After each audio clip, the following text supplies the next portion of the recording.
Today on the show, we are joined by John DeJesus, who's coming off a massive win at Bellator 244. John, welcome to the show. Welcome. Happy to be here. It's absolutely great having you back on the show. This is your third time on the show, and it seems like every time you come on the show, you're here to talk about great news. First, you're on the show, talk about your win at 247 over Ethan Goss to win the title. Then you came back on the show to talk about what would have been your defense at 247 right after you beat Josh Roller. And now you're back after debuting for Bellator. How are things in your world? Yeah, things are great, man. Things are going the way we planned them to be. Early on in 2020, we're like, yeah, 2020, my year, this, that, and the third. And then COVID happened and a bunch of other stuff happened. So things were a little rocky there, but deep down inside, I still believe that 2020 was going to be it. Yeah, absolutely. And it's a big testament to you and obviously Kama Worthy and other people in your gym for continuing to grind during COVID. You had what would have been a pretty big fight for you cancel the day of the fight back in March. And take us from March to when you got the call to Bellator. How'd all that come together? So that day sucked. As everybody knows, I was getting ready for a fight to defend my 247 title against Jamie Simmons, and it fell through the morning of. I was midway through getting my morning workout in before the fight, and it fell through. That was heart-wrenching. It hurt bad, but it is what it is. I kept on pushing. I kept training. I kept going, And then my manager, Sean Rappaport, contacted me saying that he was interested in managing me, and we were slow to hop on with him at first because we didn't know how this whole COVID thing was going to go. We didn't know if I was going to be able to fight, this, that, and the third. But then he kept on pushing, never quit. So I was like, you know what? Let's do it. What do I have to lose? So once we signed with him, he said that he can get me on with LFA, he can get me on with Bellator, he can get me on maybe Contender Series or Brave CF overseas. And we had an opponent that was brought to our attention for Brave CF in Abu Dhabi. And we were excited for that. We're like, yeah, let's do it. Turns out, I don't know what ended up happening with that, but we never heard back from Brave CF. And then Bellator came next, and I was like, yes.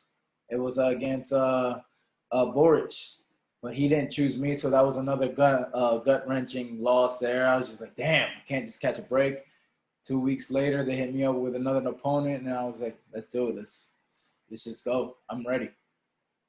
And that is the mindset you've always had. Every time you're on the show, you always talk about having that mindset of being ready, so you don't have to get ready, all that stuff. Now, you skipped out the fact that two things for Bellator 244. One is that I think you only signed that contract, a couple of weeks before your fight? How far out did you actually sign for that? It was about 3 weeks out. 3 weeks out, okay. And then the other thing that at this point, you look like a complete genius taking the fight, but you took a fight against a guy, I don't think we're going to really pronounce his name right, but we'll just call him Vlad, right? Who was 16-1 on a 9-win streak out of Russia. And so now you look great taking the fight, but he was this dominant champ making his debut in Bellator. What made you say yes to him specifically? When I choose an opponent, I choose the opponent himself, not his hype, not his record, not his style. I choose him. I'll only watch maybe a video or two and see what he's about. See if he falls under my skill set. There's someone I can beat. And I looked at Boric, and he just looked like every other wrestler I've ever fought. So I was like, 16-1. He fought a bunch of scrubs overseas. Come on, man. I was not impressed one bit. Maybe the world was. The odds makers were. Not me. The odds makers were. I took a look before this just to you don't even need to be bumped up at this point. That you've performed on the world stage. But they had Vlad at a negative 750, at least what I saw. And you at a positive 485 or something like that. It was massive. But speaking of the world stage, Bellator was already a big audience, but they streamed this all live on YouTube for free, which I think got you before even more. What was it like? Well, we'll talk about Bellator. What was it like knowing that your fight was seen on YouTube by whoever wanted to see it? The whole week, I try to think of it as just a fight. I didn't care it was Bellator. Obviously, there was some jitters that went into it, like maybe, I want to say hours before the fight, I started feeling it a little bit. But as far as performing, when the fight starts and when I get hit, forget about it. Throw everything else out the window. I'm in there for one thing and one thing only. Absolutely. And knowing that you're often put up against athletes that have a wrestling background, what confident level did you have going into this particular fight with this opponent who's kind of a push forward, get a takedown type guy? What made you feel confident that you could keep the fight standing? He was just like every other wrestler I've ever fought. I've been working on my wrestling nonstop with Eisen Greenlee and the Matt Factory boys and my MMA coach Ed Sachs. So I was confident going in that I was going to be able to stuff his takedown and touch him from a range that he's never seen before. Well, that definitely paid off. Your striking display was incredible. And I'd say, as a complete compliment to you, that your fight particularly, and really all the prelim fights were great, but your fight really showed itself that it didn't have to be on the prelims. It could have been one of the top 4, top 3 on the card. But let's talk about the fight specifically. It went to a decision, and so that meant you had 15 full minutes. So let's break down round by round. What was it like in round 1? What was working? What did you have to change? Kind of take us round by round. Early on, I was just trying to figure out how desperate he was going to be with those shots. So I was taking it nice and slow. I was using my feints, using my jabs, and just seeing what his reactions were going to be, and when he was going to shoot in for that takedown. I knew the takedown was inevitable. I knew he was going to go in at some point, and I was gonna feel his wrestling ability. So early on, I just wanted to feel that. I stuffed a few shots early on in that first round. That gave me all the confidence in the world towards the end of that first round, knowing that he's just another wrestler. That's all it is. That multi-time world sambo champion stuff, just that whole thought process just went out the window after that first round. I was like, all right, he's just another dude, another wrestler looking to do some cross sniffing. Absolutely. And it's good to know that your mindset kind of got confirmed as soon as you actually got in there with him. You were able to say, okay, this is what he is. This is what I expected him to be. I think not only did you have great wrestling defense, I think you actually did use the cage. How significant is you to be comfortable, bracing against the cage, getting up against the cage when somebody has a wrestling style takedown focus? I always say the cage is my tag team partner. You want to push me up against a cage and try to take me down while using the cage, go ahead. Go right ahead. I'm going to land some knees and elbows while I'm resting up against that cage. You're getting tired, sitting there grinding, trying to get me down to the ground when I'm not even using any energy at that point. So I welcome that game plan all day long.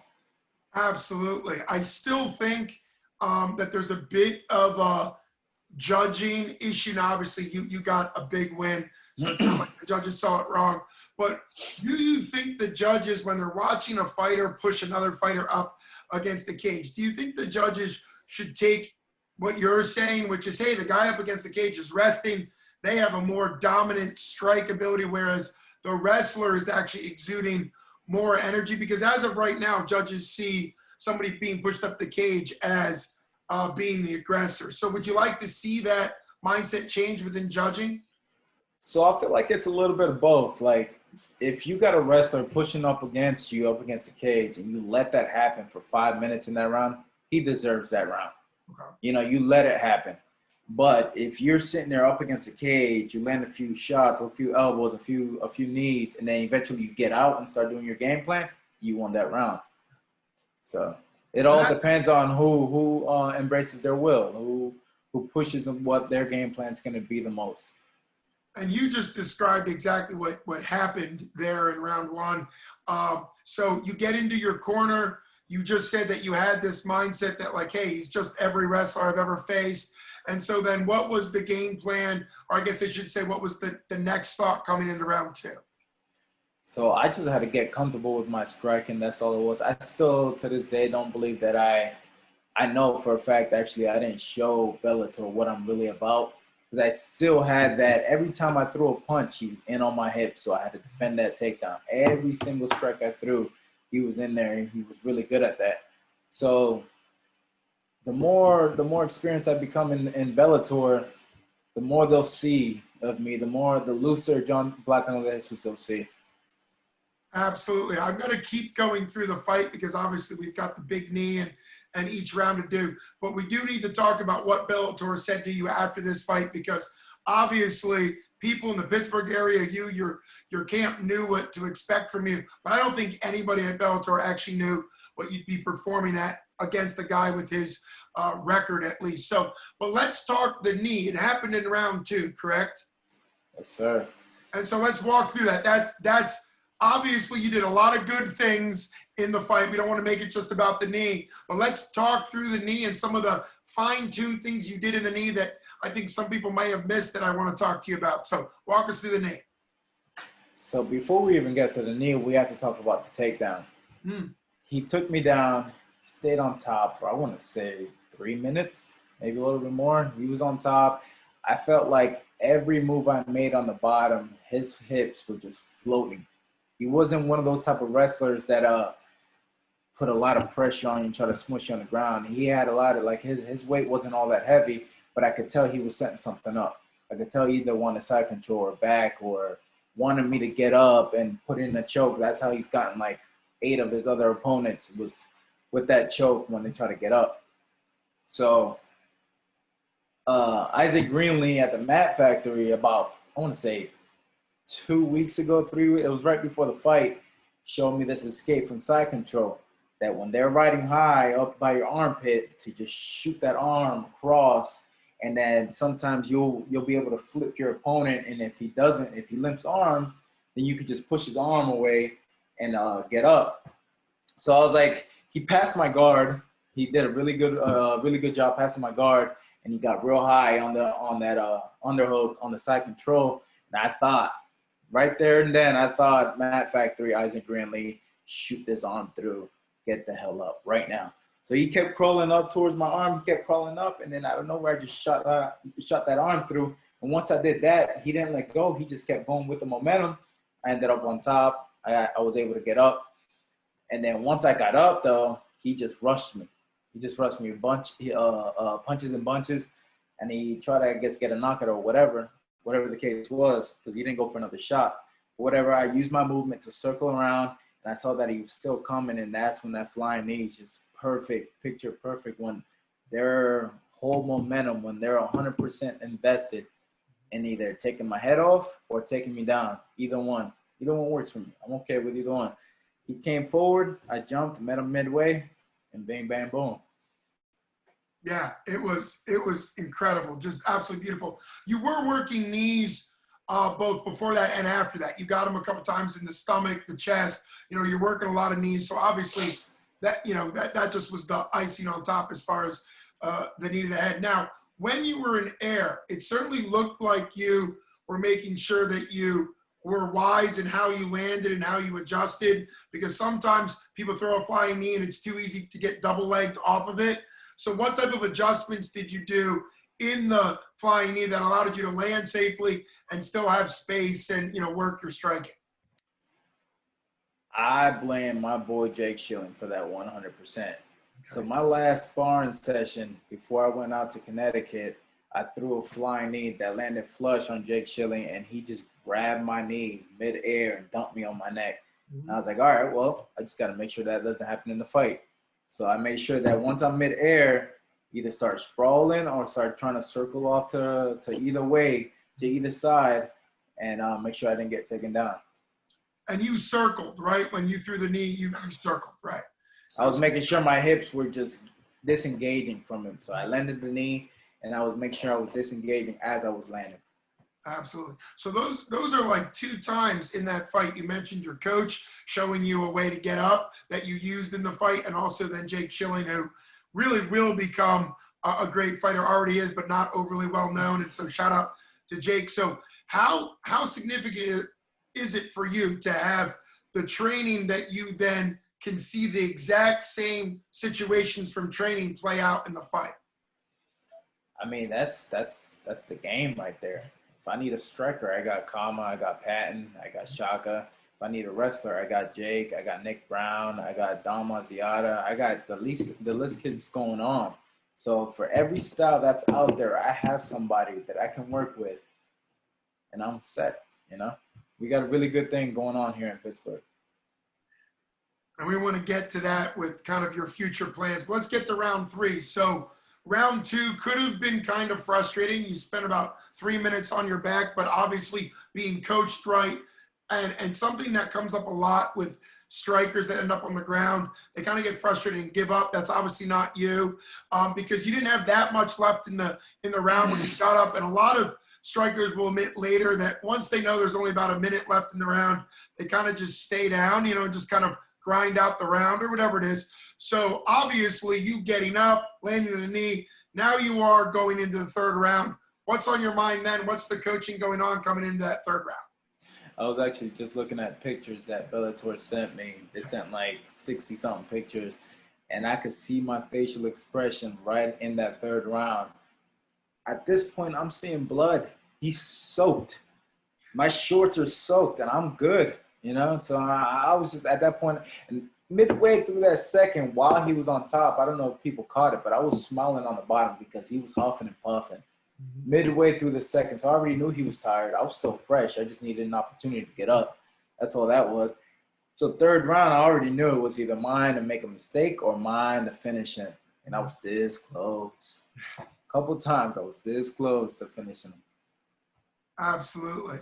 And so when you got to the end of the fight, this is something I've mentioned about you. This is something I've mentioned about Kama, because I've interviewed both of you after fights, and I've always said that the 2 of you, literally your breathing, the way you are carrying yourself after the fight seems like you're just warming up, or you just maybe broke a sweat, you know, like jumping rope type thing. And I don't make that up. I've interviewed you both after fights. I know what it feels like for most fighters, even winning fighters, how they're breathing and how their body language is. What's it with you and Kama with your cardio and conditioning? We're hard working. That's all it is. We're constantly grinding, constantly working.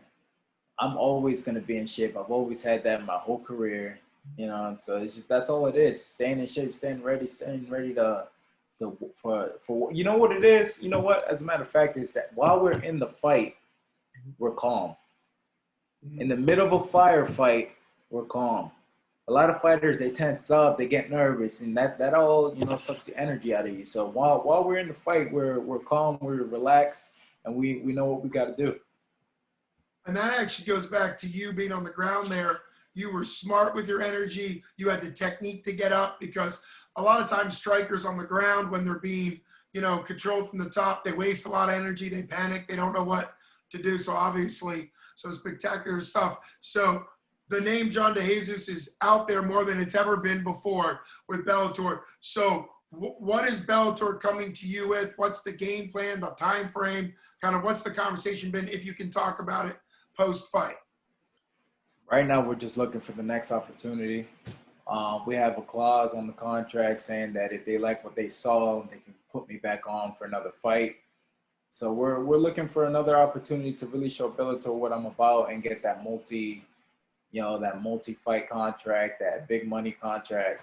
So I feel like I entertain the world enough for what I've seen on social media to know that at least they'll give me another shot, and in that next shot, I'm finishing somebody.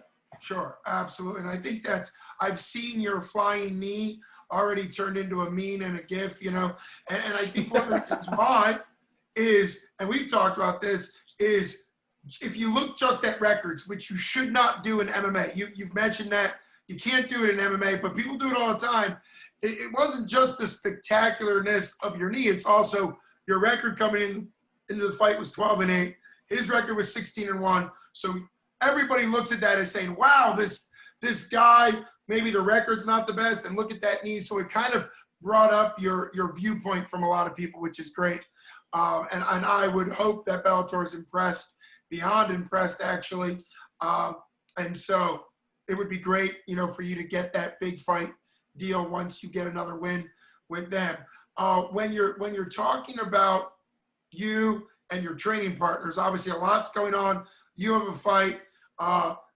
Obviously, Kama's got a fight coming up. What's it like in the gym now that the COVID restrictions are lifting and people are taking fights? What's the attitude like in the gym around you?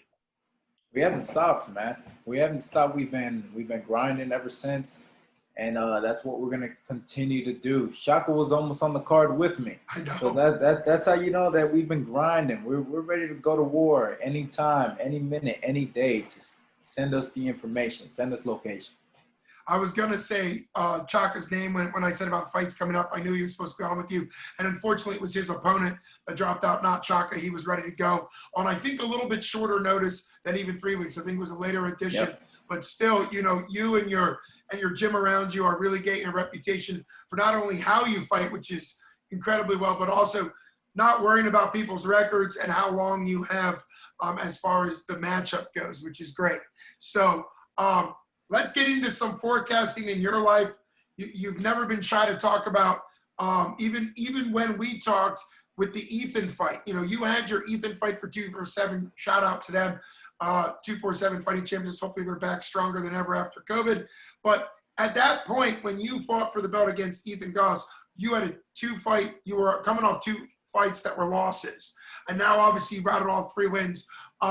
And so in a year ago in August, you had a 2-fight streak, loss streak going. And then November hit, you beat Ethan, and then you won again. And then obviously now. So what's it like to have always known how good you could be, and now it's starting to come together? What's your forecast and your predictions?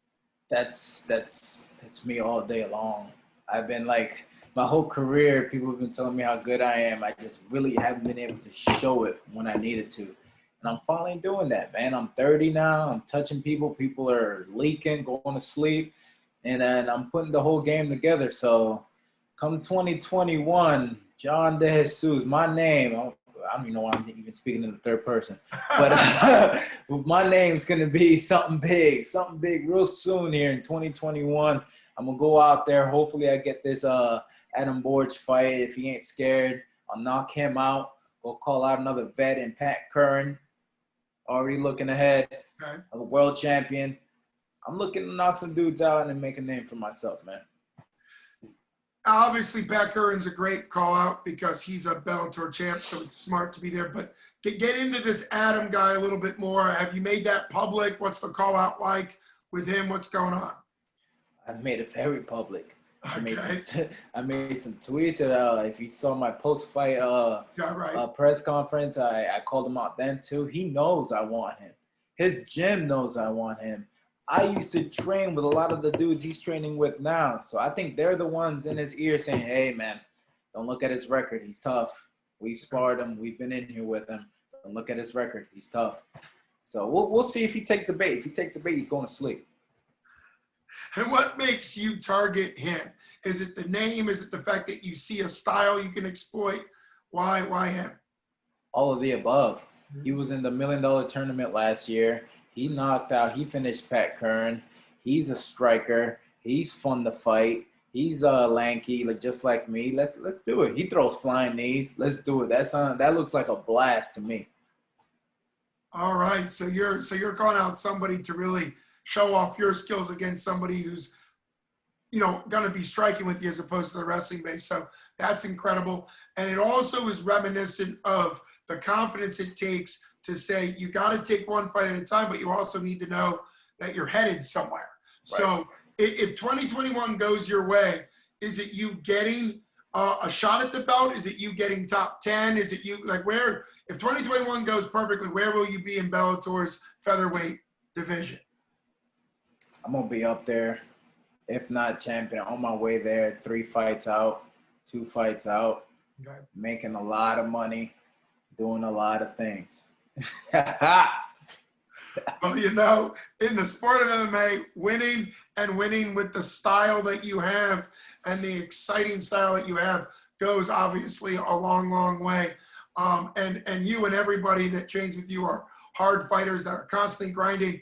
And it's really starting to show in organizations now, both UFC and Bellator. If you listen to some of the commentators, they almost have this mindset of like, where are these people coming from? When Kama had his last minute knockout, you know, when he had his knockout last summer, and now Bellator's kind of like, well, where'd this guy coming from? So how important is it for you to have really built yourself up to a point now where you don't have to think about, oh, I'm still have things to learn. Not that you don't have things to learn, but you're kind of ready to keep this roll going. And you want, what, 3 or 4 fights next year? As many fights as I can get in, man. Usually 3 or 4 is the average, but even if I could get more, or if I get two spectacular knockouts in 1 year, like whatever it is, whatever life wants to give me, I'm going to take. I'm going to go after every opportunity. I don't ever say no. So if you want to fight me, just say the word. I'm going to say yes. I'm going to be in there. So let's do it. Let's get it. Well, as always, it's great having you on the show. Who are your thank yous and your shout outs as you've earned the opportunity to really thank everybody you want and really give yourself a great platform? Yeah, man, I want to thank my sponsors. I want to thank Areas Agencies, Throwdown, Regeneration Pittsburgh, Legacy Medical Centers, Grind for the sick-ass shorts they made for me. My teammates at the Academy, Kama, Justin Patton, Jake Schilling, Shaka Worthy, my other teammates, Nick Brown, Ethan Hayes, Matt Factory, Stout. Pittsburgh, stand up, man. It's a good time to be a Pittsburgh fighter right now because we're coming up.